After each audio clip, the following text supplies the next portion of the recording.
நிறைய இருந்தா அங்கிள். அவுட்லாம் நிறையவே இருக்குது. அவுட் தான் நிறைய பிடிச்சிருக்கு. அது நல்லா மேலே போய் வெடிக்குது சூப்பராக.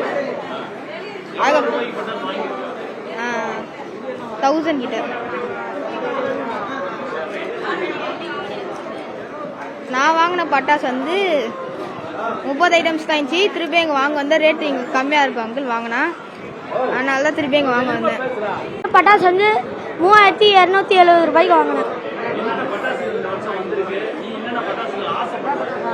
நான் வந்து ஹனுமான் அந்த இது வாங்கணும்னு நான் ஆசைப்பட்டேன். அதே மாதிரி வந்து இது 10,000 சரம் அது வந்து எப்பயுமே வாங்கணும்னு ஆசைப்படுவேன். இப்போ வந்து பார்த்தீங்கன்னா பசுமை பட்டாசுகள் தான் அதிகமாக வந்து வெடிக்கணும்னு சொல்லி சொல்கிறாங்க. நீ வந்து எந்த மாதிரியான பட்டாசுகள் வந்து அதிக ஒளி எழுப்பக்கூடிய பட்டாசுகள் வாங்கியிருக்கியா இல்லை வந்து எப்படி பட்டாசுகள் வாங்கியிருக்கியா? நான் நல்லா சத்தம் போடுற பட்டாசு தான் வாங்கிடுவேன். இந்த வருட தீபாவளி நல்ல சிறப்பாக பொதுமக்களிடையே வரவேற்பை பெற்றிருக்கிறது.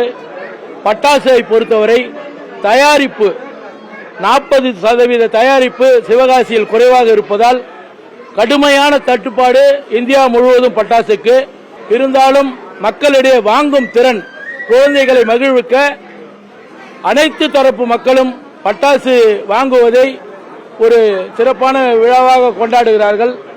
இந்த நிலையில் இந்த தீபாவளிக்கு விலை ஏற்றம் இல்லை என்றாலும் தட்டுப்பாடு மிகவும் அதிகமாக இருப்பதால் மக்களிடையே அந்த புது வகை பட்டாசுகள் கிடைக்கவில்லை சரியாக. இந்த வருட புது வருட பட்டாசாக ஈமு கோழி, கார் மற்றும் கிட்டார், கதாயுதம் போன்ற பல்வேறு குழந்தைகளை மகிழ்விக்கக்கூடிய பட்டாசுகள் நிறைய வந்திருந்தது. மிக்க மகிழ்ச்சியோடு மக்கள் தீபாவளியை கொண்டாடி கொண்டிருக்கிறார்கள்.